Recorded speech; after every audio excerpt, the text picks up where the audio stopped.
Welcome to another episode of the CLIMACO podcast.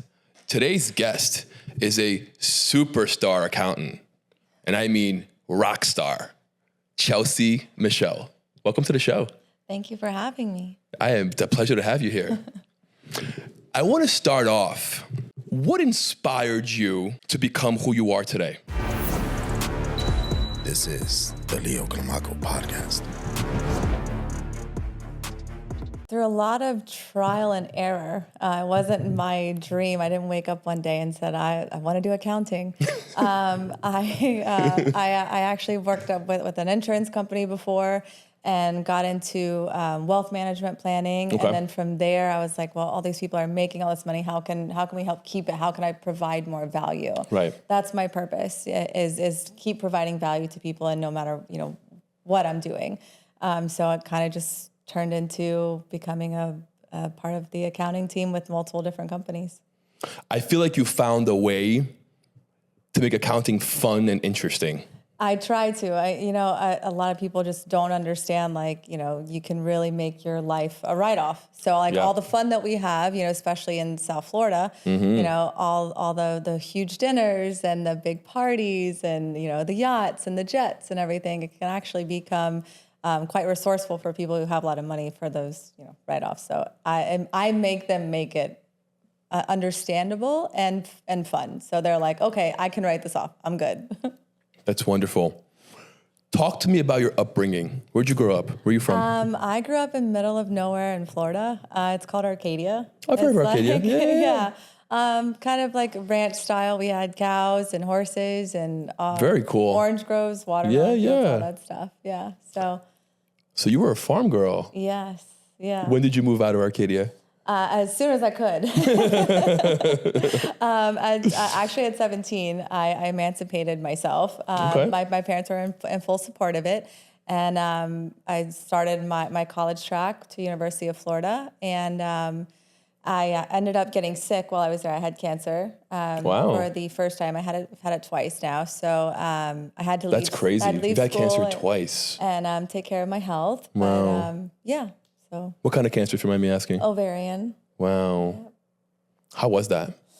Not fun, but it was a lot of learning lessons for me. It was a lot of growth. Like I really had to look inside myself and, understand that the sickness is not going to take me. And that's where a lot of my strength came from to do a lot of things that I do now, is just to keep pushing forward. Like there's literally nothing that phases me anymore as far as that's going to keep me down. So Why do you think it happened twice? I put a lot of stress on myself because I don't have a backup plan. I don't have mom and dad to call. If the things go wrong, Right. I am my own support system. So everything in my life, all of my success, all of my future is reliant solely on me. So I think the second time I got it was I was working 90 hours a week. Wow. Really just pushing to make a name for myself. Yeah. And it led me to be sick. How far apart? The last one was when I was 27. So it was, and it took a little while to come back from, but I did it. Can you tell a difference of Chelsea pre-cancer and post-cancer? Oh, 100%. So the last time that I had cancer, I refused to go to the big pharma route. Okay. I was so determined on myself to do a more holistic approach. I went and sat with shamans. I did, alternative therapies like ayahuasca and I've done ayahuasca. just because, in life, I did put myself through so much. I went through so much, that I didn't put myself through. Right. And I needed to heal my body from the inside and heal my mind. And now I know that, I can really cure my mind or cure my body with my mind no matter what. And it's so powerful for me. It's so powerful. We don't realize how powerful the mind is and how in control of the body it actually is. Yeah, it really does control every single thing. I don't get sick anymore at all. I tell my body, if I feel something or whatever, I'm like, no, we're not doing this today.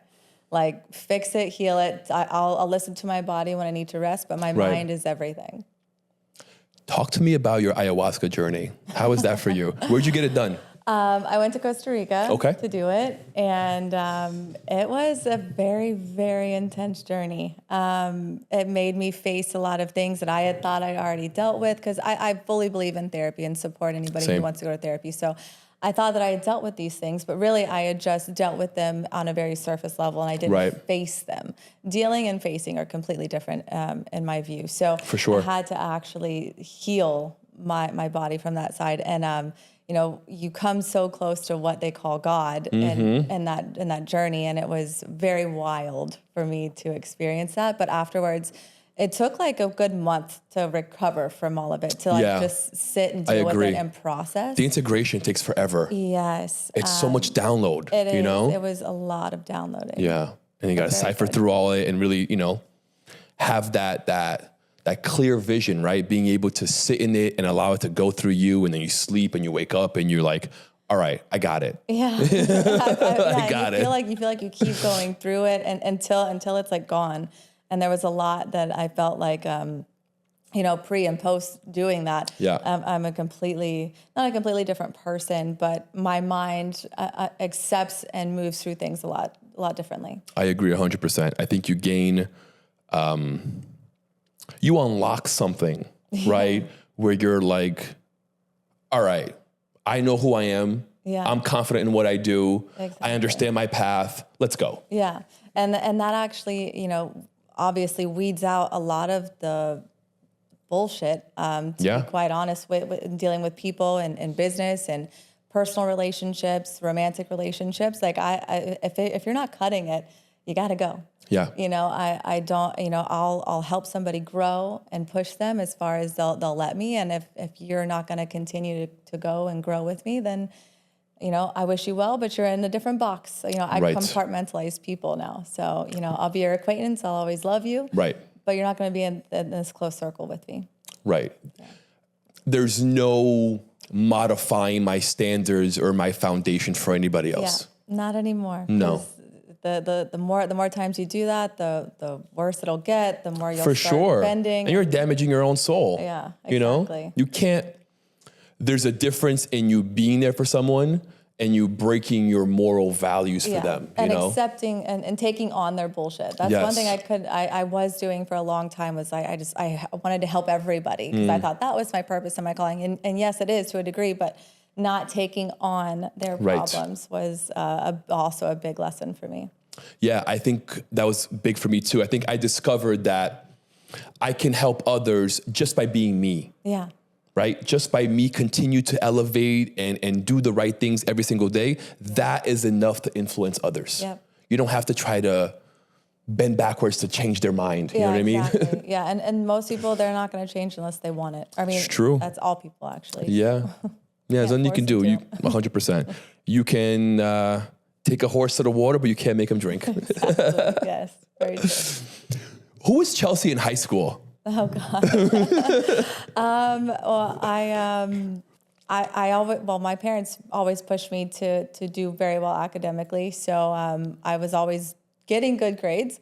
And I was a cheerleader in high school. I knew it. I knew it. I was a flyer in high school, and I loved it. Like anything that I could do outdoors, I loved to. I rode horses all growing up as well. That's me and my awesome. sister both, like, we did barrel racing and stuff. So that was always a lot of fun. But I was just the outgoing little butterfly in high school, a nerd too. So yeah, my parents did not let us slack at all.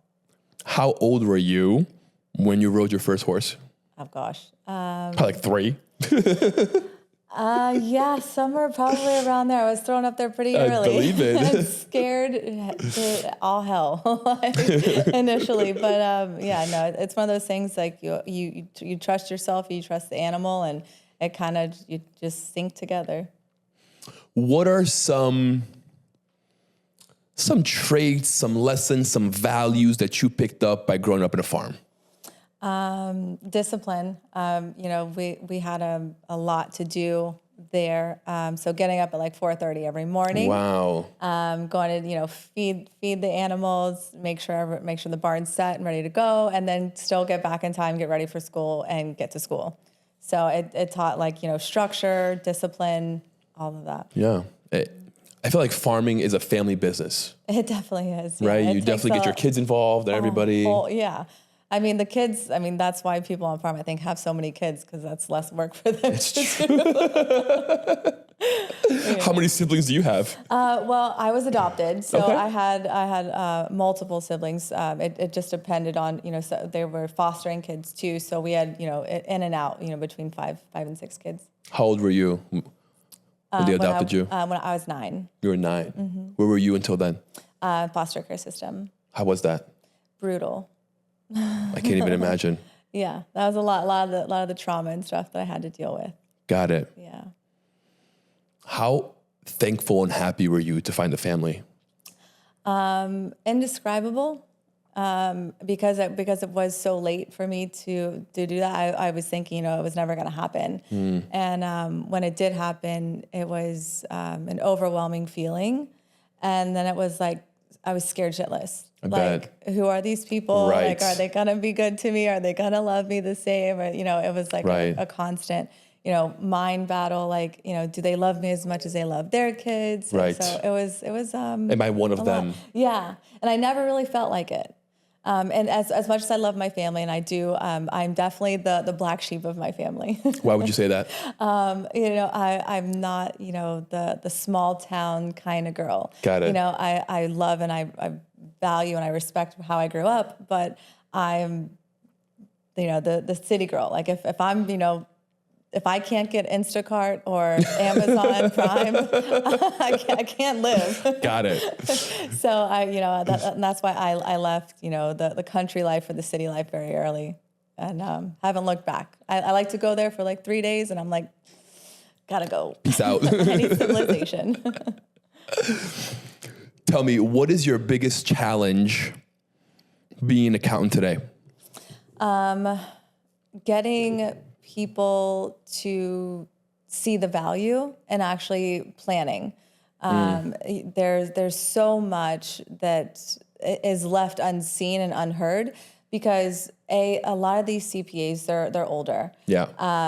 And they're not following up with, current tax code. And if they are, then they're not using the technology to put themselves out there to be able to market. So that's why these this accounting firm that I'm working with now, Engineered Tax Services, they brought me in to kind of help spread that word. Got it. To bring technology in, Modernize. and yeah, basically, get these new influencers in, because we have 20-year-old kids out here making millions of dollars, and they don't have their first clue about taxes or anything. So Right. they want someone like me to say, it's going to be okay. You're not going to get, killed by the IRS. We're not going to evade taxes. We don't need that knock on the door at 2:00 in the morning. No, we do not. It's the biggest challenge is to just spread the word and make people understand that it's not something you have to be afraid of.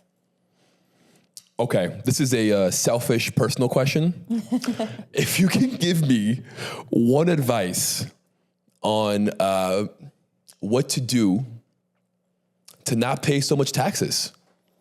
Well, it would depend on your income level, really. At different income levels, there's different tax opportunities. If you're a multimillionaire, which is usually the space that I work in, it would be taking a look at the investment properties, and with that, doing cost segregation. Like, cost segregation studies are absolutely necessary, and So it's mainly about the assets. it is absolutely about the assets. Got it. And how you can monetize on those assets, because there's so many tax credits when it comes to jets, yachts, homes, that people completely overlook because it's not being told. Right. So my advice would just be to find a competent CPA to sit down and do like tax planning and tax strategizing, because that's where we are at in this part of the year right now. We're strategizing for the year 2025, right.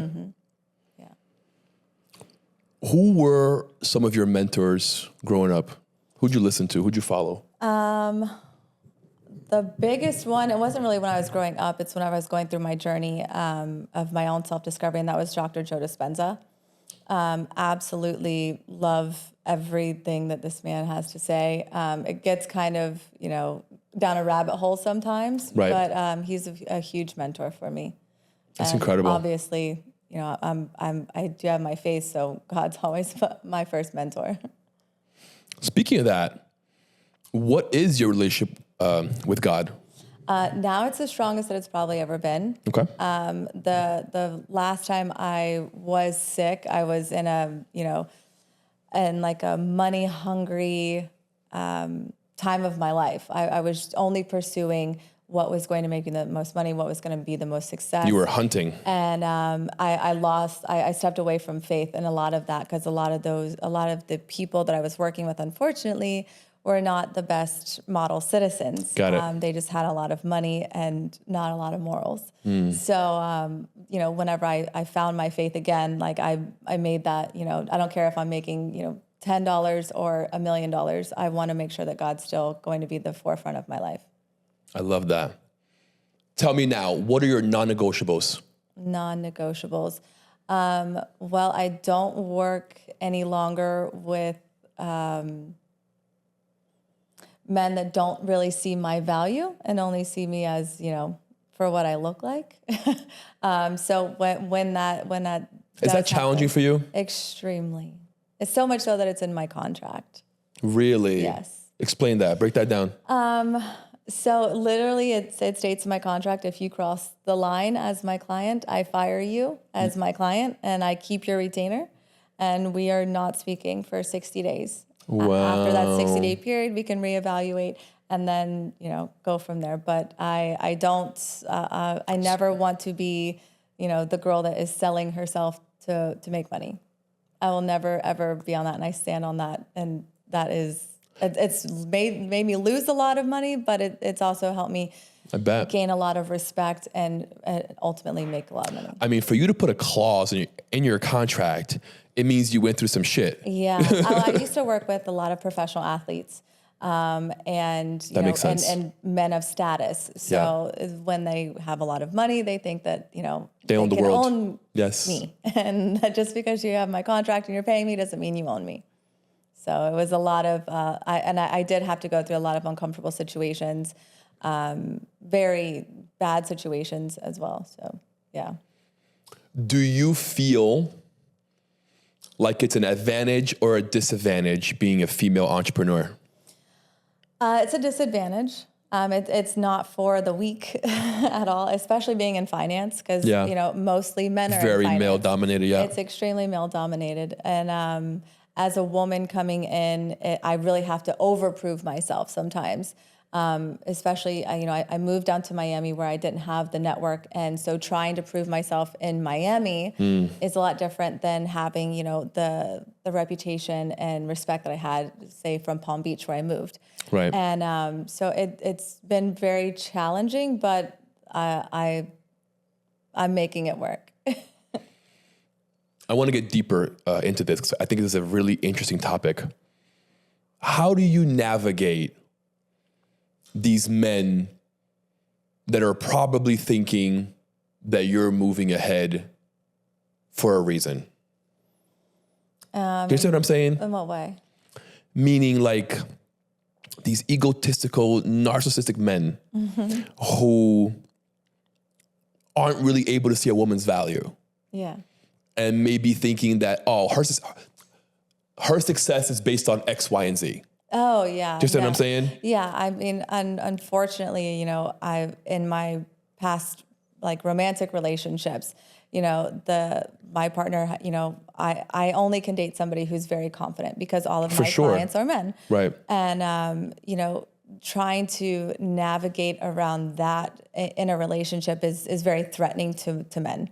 They're like, if I never go to client dinners anymore. Okay. So I do have that, but making people see that my success is based on actual results. Right. and not, I mean, because I wouldn't have the success and the same, like I've had the same clients probably for 8 or 9 years. Okay. So I would not have those clients for 8 or 9 years if you I weren't was good. sleeping with them. Right. Because they, men, once they get that, they're out. Yeah. So I really make that my focus. Like I bring the value, I create the value, I'm in those spaces and I'm respected. A lot of times that I do go to these conferences and stuff, I'm the only female invited. Wow. And it's for a reason. It's How does that make you feel? Powerful. I was going to say powerful. It's a great feeling because these men, like these multi-millionaires, billionaires of men, they respect me so much to have me in their circles because they know like I'm not going to be there like find a sugar daddy. Like that's not my MO. I'm there to create value and bring something to the table. That's incredible. Are you single? Yes. Why? Because I choose to be. Okay. Do you think it interferes with your career? It does. And in a way that I still haven't been able to pinpoint yet because most men that I'm attracted to have to have a certain level of success. Right. I'm not, and it's not because I'm after money because I make my own money. It's because you're at a frequency level. I have to have the same frequency. And typically I have found men that do have money that I have been interested in are married. They want they want to take me out of my game. They want to take me off my stuff. I see. They want to housewife you. Yes, and I'm totally down for that. Like, there's nothing more than I want is to be married and have a child and have the family. But I'm not going to sacrifice my purpose in the meantime. I'm not going to, I just can't. I have a higher calling than just to be someone's wife. Do they feel challenged by you? Yeah. I get that a lot. Isn't that crazy? Yeah, it's annoying. It's really crazy. Yeah. I was watching a reel the other day. It was a couple getting married, and she bought him a brand new Mercedes as their wedding present, right? And I'm going through the comments, and all the comments are like, win, like life goals.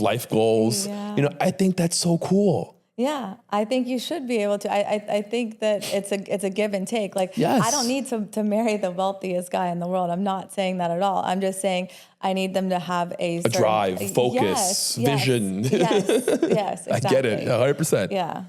Someone who's going to not weigh you down. Yeah, exactly. Right? It's going to grow with you. You know who a couple that I absolutely love is Grant and Elena Cardone. Like, yes. They're the ultimate like power couple goals for me. They're constantly pushing and evolving each other. And I think that's a beautiful thing. Shout out to Grant Cardone. It's the second time. This is my second podcast today. It's the second time that you get mentioned. Shout out to Grant Cardone. You're doing something right, Grant. Yes. Yeah. I mean, yeah, they're great. That's incredible. Mm-hmm. Do you want kids? Yes, I do. I don't know how many. I'm kind of open to that. But I'm 35 now. So like, I feel like the older I get, maybe having like the big family is not really in the cards for me. I would adopt, but it depends on the situation. Personal question, if you mind me asking. Are you able to have kids? Yeah. Okay. So yeah, that's why I fought so hard to not do the whole big pharma thing. Because they were just like, oh, we're going to take everything. And I'm like, no, you're not. Yeah. I don't think so.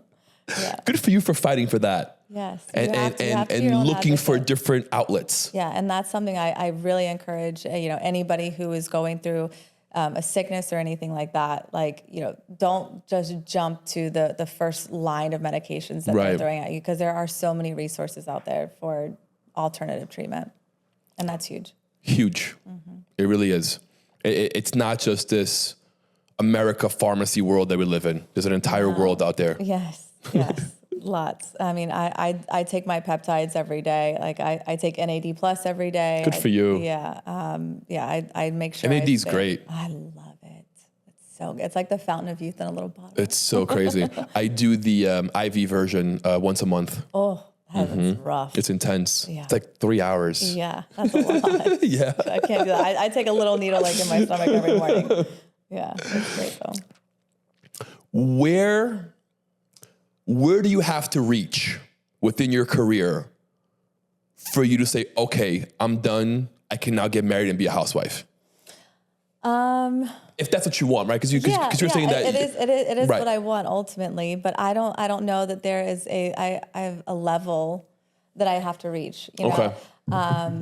I've done so much in my career already. Right now, I'm just helping others build theirs. So I'm just just waiting, and not Apply any pressure to it. yeah, no, Whatever happens, not at happens. all. Not Let it at all. flow. Yeah. God, I'm here. Yeah. Whenever it's right, just send them in. I love that. Okay, tell me, where do you see yourself before 40? Hopefully,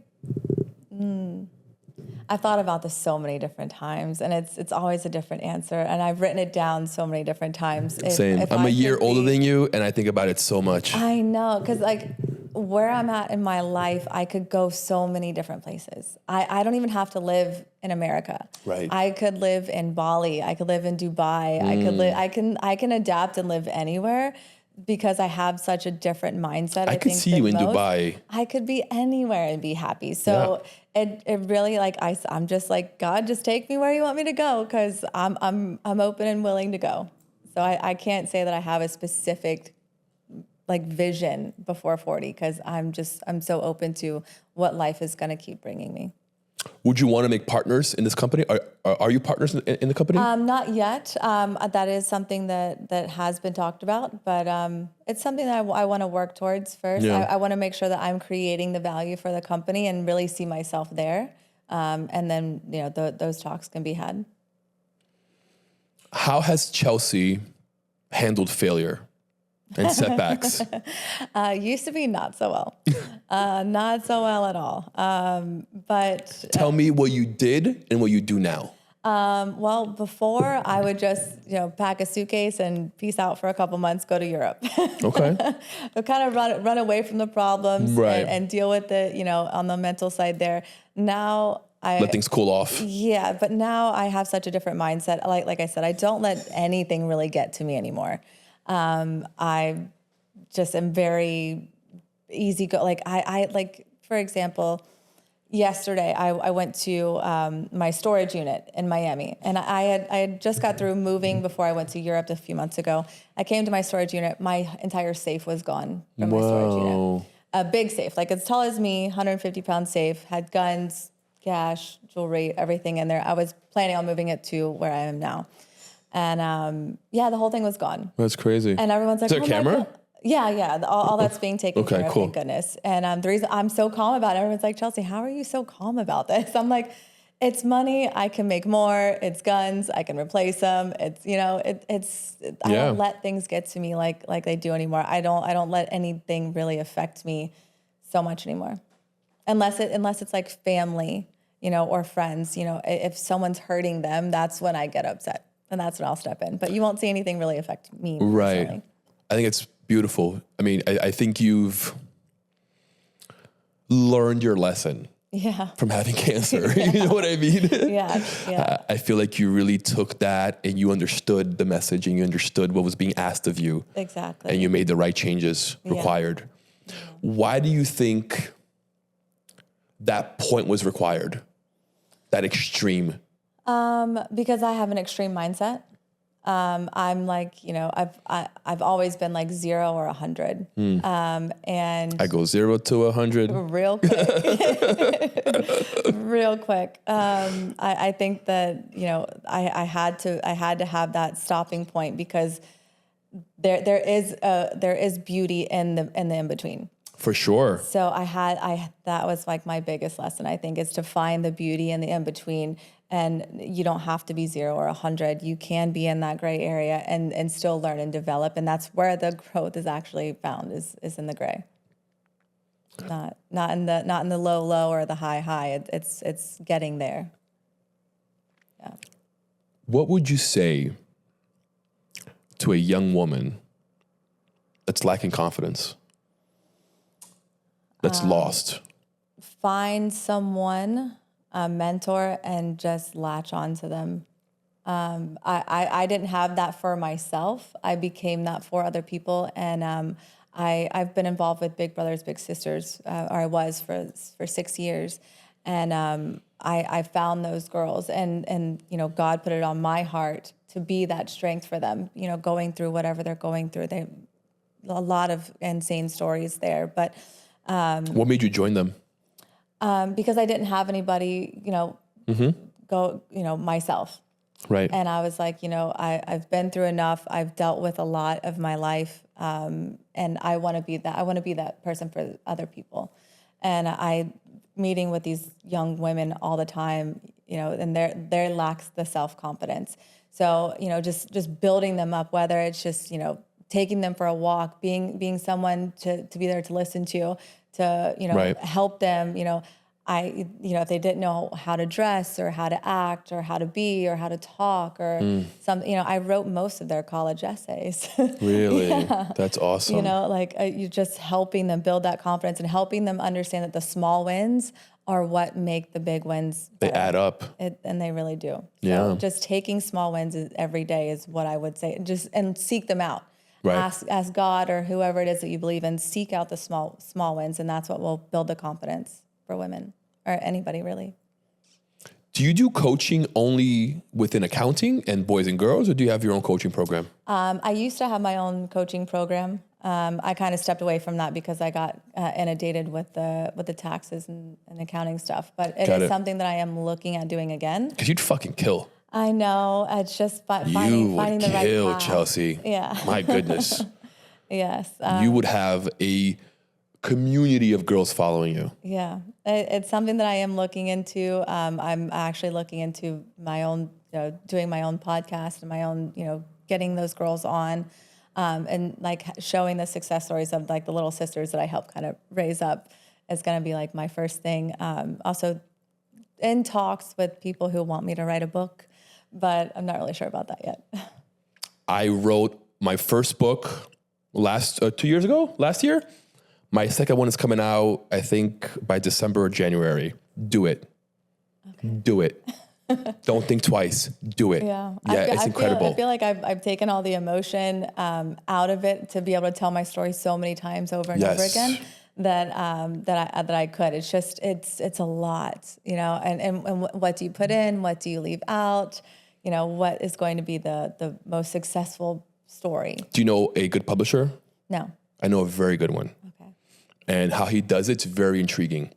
What he'll do is he has his own podcast. Okay. He'll interview you on the podcast.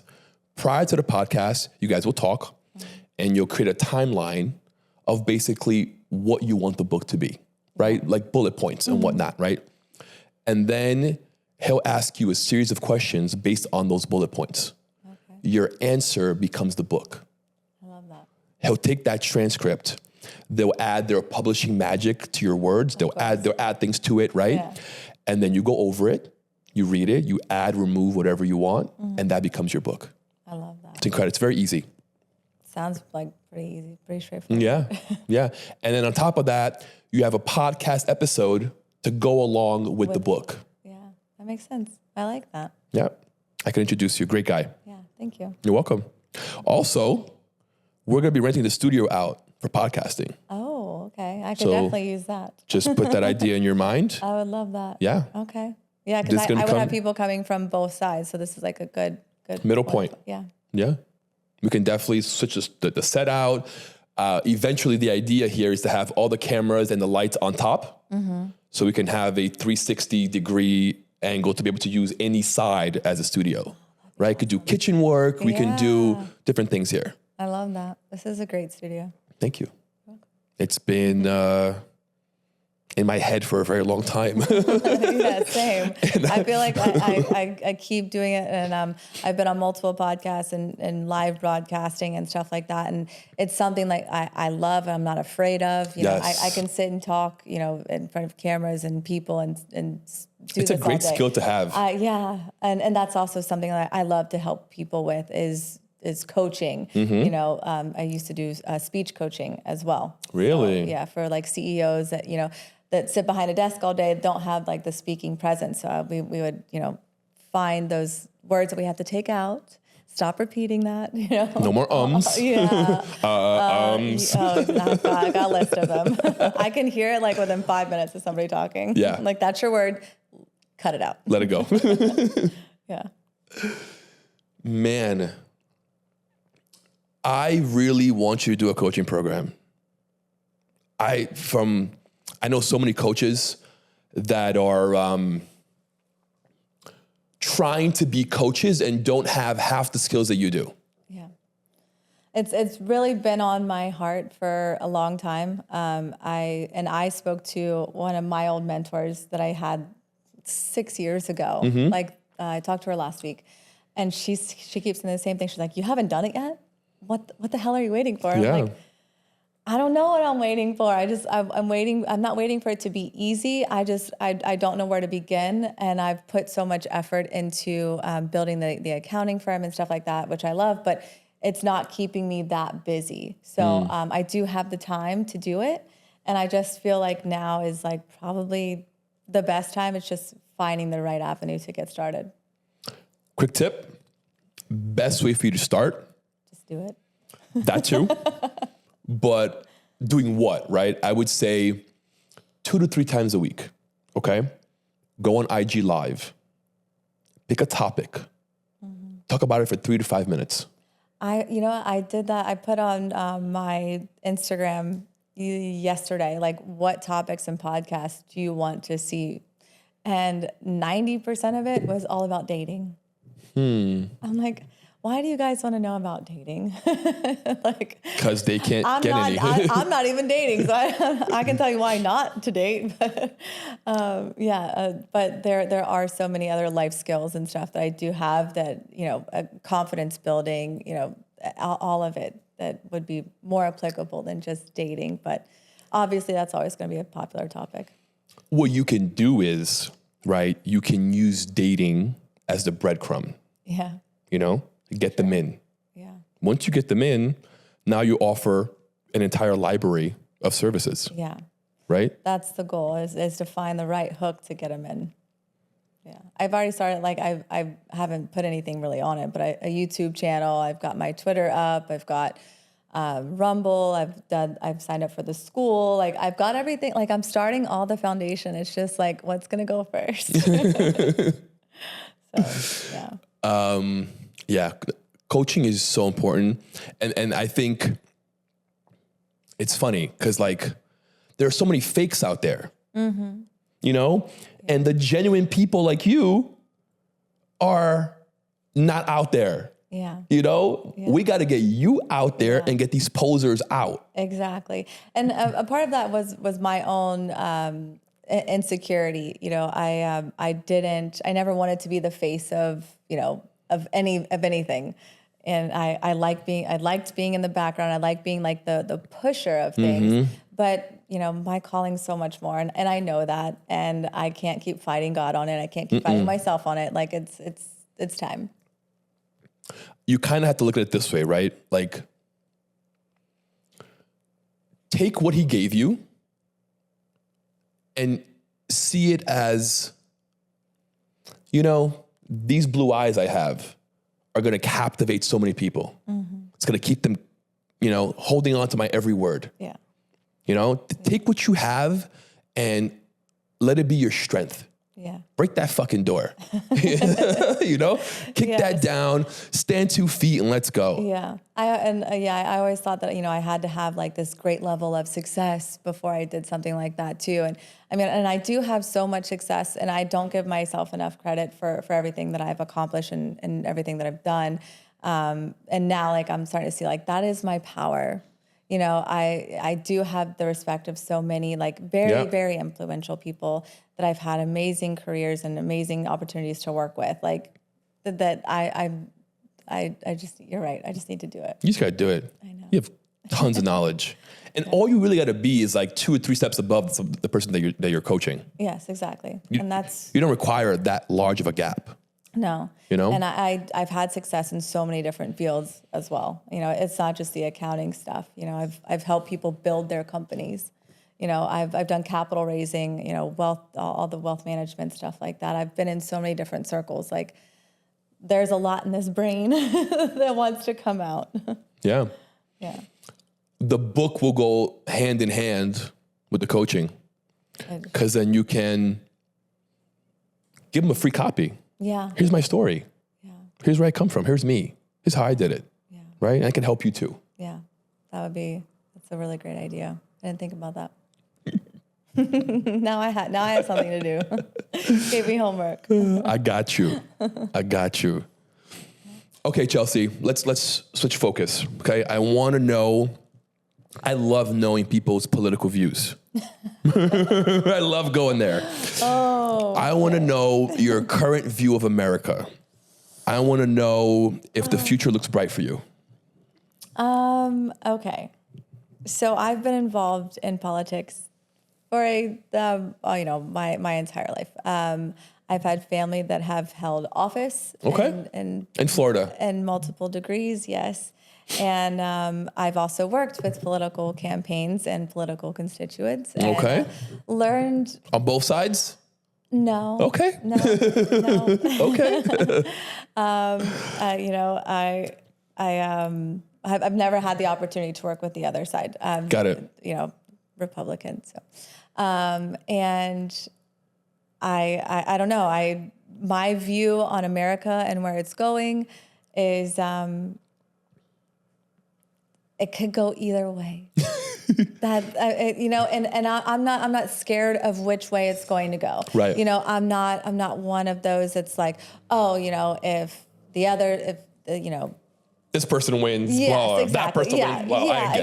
100%, I get it. I'm not like, I have to leave the country. There's so many. I'm going to make money either way. Exactly. I'll be successful no matter what. I'm not afraid of what that future holds for me. Right. There's a lot of, people that I've worked with and things that I have been involved with, and they're like, hell no. Like they're like looking to buy homes in other countries, like just to get the hell out. My sister's like that.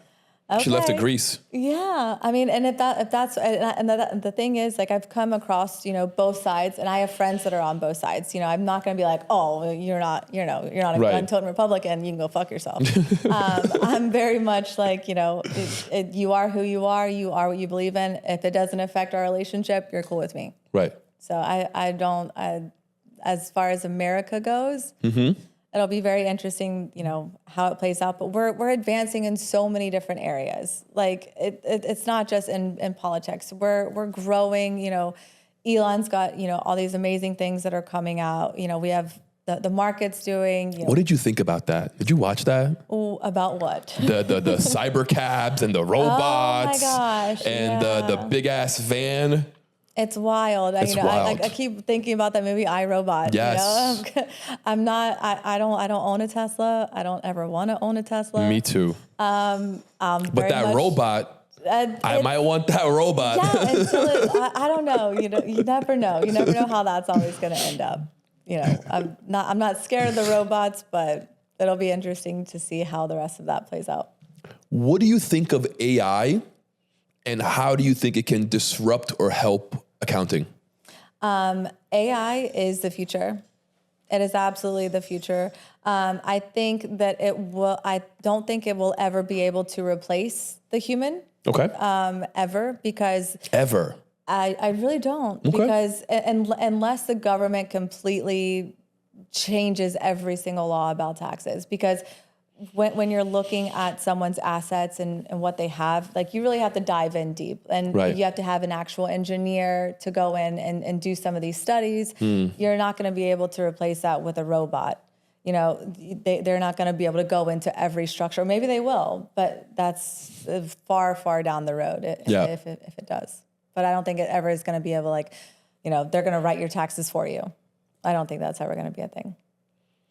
Do you think though it can be like a middle ground where like it facilitates your job now up to a point where it's like a lot easier to do your job? There's a lot of AI, or not a lot. There's some AI technology out there that has been really helpful with the CPAs to go in and really dive into a person's portfolio through their bank statements, stuff like that, to bring forth the baseline to start with, and then be able to, with that human touch, to go in and really look at the assets and what is really going to drive the taxes the right way. Can you help most people understand the difference of an asset and a liability? Yes. Is that a loaded question? I wouldn't say most people. I think, I think that understanding assets and liabilities just comes down to how much you are open to learning. It's not complicated at all. Right. But if you're not open to, most people just, they don't care. They're like, I give it to my CPA or I go to TurboTax and they tell me what's up. Right. That they don't really want to know. And that's why I come in and try and make them understand, you can use these to your advantage. So, yeah. What is your view on trusts? Oh, you gotta have them. As far as wealth management planning goes, having a trust set up, having multiple corporations to divide the liability. That's why you have these LLCs and why you create them is to make sure your liability and you are protected. So your investment property should be under one, your family management should be under another. You should have everything separated for legal purposes, because you never know what the other person's going to do. What would you say is the best structure? Would it be trust, corporation, member? That is all up to the individual. It is all situational when it comes to that. Okay. Yeah, and what the person's trying to accomplish. If they're trying to build protection, they're trying to hide themselves. Yes, hide themselves and hopefully not hide their money. But right. Sometimes we have to. Yeah. What is your opinion or point of view on crypto? I personally don't have a lot of knowledge based around crypto. I am breaking into that. I have a lot of, not a lot. I have about 4 different crypto companies right now reaching out to me to ask me to sit and do these talks for them on their behalf. Because there's a lot of with AI and new technology and stuff like that coming out, and they want somebody to be the face of that company to speak on it. But Would you want that? I never want to stop learning. So I'm very much interested in gaining the knowledge. And then once I gain the knowledge, I can kind of pivot myself to be where I'm supposed to be in that space. But I think it's a necessity. I think, internationally, because a lot of the top wealth, and that's who I deal with mainly, they are international. So I think it is it is a necessary currency. So you would definitely suggest it to be a part of your portfolio? 100%, yes. Yeah. 3%, 5%? What would you say? Yeah, 3, and then and then you'd have to move into hard assets. A gold is always going to be a great play, from what I'm seeing, right? And how the world is moving, and what my larger networks are involved with right now that are really pushing for that, and oil, but. Always have a diverse portfolio for sure. Is real estate, is it still king? Is this still rules? I really do think so. Yeah. 100%. Yes. Real estate is always going to be a play. People are always going to need somewhere to live, and our population isn't slowing down. Right. So it's a great way to put it. Yeah. If you're not in the boat, you're especially in Florida. Everyone's moving down here. Yeah. It's getting so congested. Yeah. Miami's crazy right now. I have investors calling me from other countries and stuff, and they're like, "Find me a property. I want to develop a hotel. And I'm like, I have nothing. I'm searching everywhere. They're like, I want waterfront. I want this. I want that. I'm like, okay, yeah, let me just make land for you, because I'll just wave my magic wand. But yeah, if you're not jumping in that boat, you're gonna be left behind for sure. 100%. Yeah. Wow. You are vibrating at a very high frequency. I hope you understand that. Thank you. You really are. I just feel like you've been able to connect with yourself, and you just obliterated all obstacles in your way. Yeah. How's that feel? A little overwhelming most days because I'm like, I thrive on solving problems. And when it comes to problems with my own life and my personal life, I don't really have that many obstacles right now. And so I'm like reaching out to other people, like, how can I help? Can I solve your problems? Yeah, exactly. I'm like, and that's why I'm getting involved with these other companies to help them grow and like help them bridge the gap of the technology and like help be their face, because that's a problem that they are trying to solve. They're aging out. There's these huge corporations that are, the one that I'm with now, the owner, he's older. He doesn't want to be the face of the company anymore. Like, they need somebody to step in. So that's where I'm finding my stride with doing this. That's why I started doing it now. It's incredible. Yeah. What's your circle like? Small. That's what happens when you get to the top. Very small. Yeah. I've got two close girlfriends and my mentors, and that's really about it. My dog.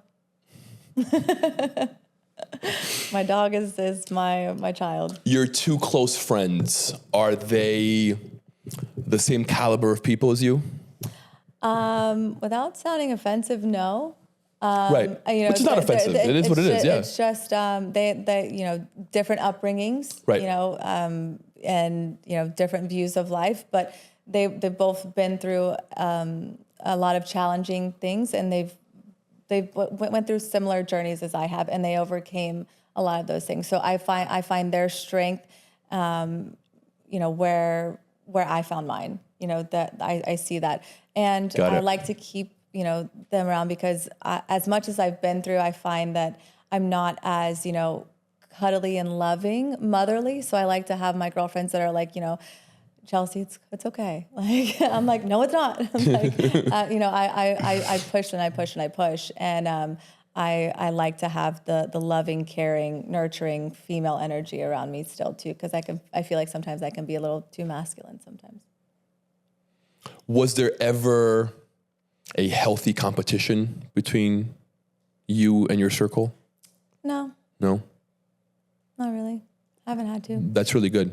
Yeah. That's really good. Yeah, we bounce ideas off each other constantly.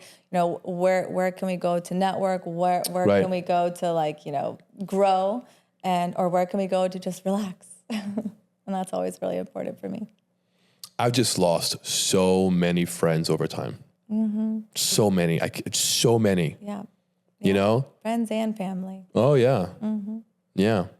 They just don't get it, don't keep up. Yeah. And you can only reach out so many times before you're like, why am I going to keep doing this? Yeah. Like, what's the point? Like, why am I wasting my energy? Yeah.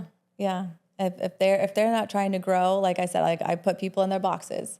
I'll love you. I got love for you. If you call me, I'll answer. Yeah. But I'm not going to continue to chase after you and try and push you to help you grow. But I love you. If you need me, I'm here. Yeah, exactly. Got a problem, I'll solve it. Chelsea, this has been incredible. Thank you. It's a pleasure meeting you. This was so easy. Yes. So easy to talk to you. I appreciate that. Yeah. I really do appreciate that. Very easy talking to you too. You are very charismatic. You have a great energy. You have a great smile. You have a great story, and you are very successful. Thank you. I appreciate that. Tell the people where they can find you. Well, I've got my Instagram, which is Chelsea Michelle _. Got to fix that one. On Twitter, it's Elevated Chelsea. My YouTube is also Elevated Insights. My business is Elevated Business Advisors. So you can find me all there. I'll make sure to add all that down below in the descriptions. Yes. Guys, make sure to follow Chelsea. If you are a female entrepreneur looking to carve your way, looking for a mentor to guide you to that next step, I don't see anyone better than Chelsea. Connect with her, get with her. Let's get her to create this coaching program. All right? Make sure you like, subscribe, hit that bell notification, and we'll see you guys next time.